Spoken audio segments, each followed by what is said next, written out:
ទៀបភ្លឺនៅចាំផ្លូវថ្លៃយប់នឹងតើមានរឿងអ្វីចរណៃបងហូរទឹកភ្នែកបងពីកានៅផ្ទាំងដួងចិនសងវេកចាំអូនយប់នេះដល់ស្អែកចំលែកមិនឃើញអូន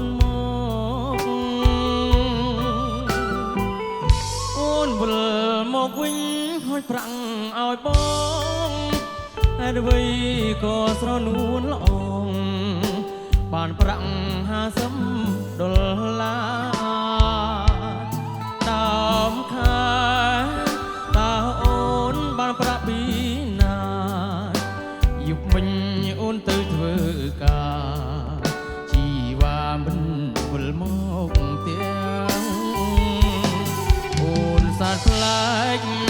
មានឡានមកចាំទួលចិនអូនប្រែព្រួលទុកបងប្តីមិនសំខាន់ការងារឡងសេចិនបងមិនដែលប្រច័នថ្ងៃនេះបងសូមប្រកាន់តូចតនវងវេព្រូប្រាំងបងពីកា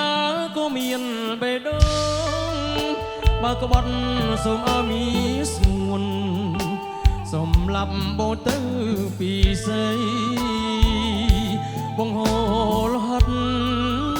លុបលៀងស្នាមស្នេហ៍អប្រិយ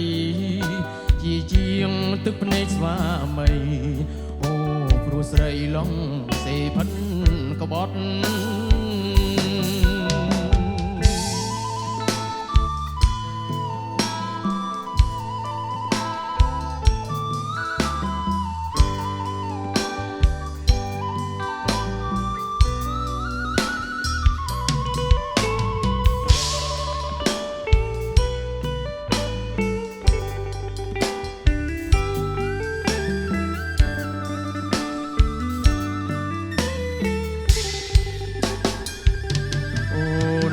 ផ្លែក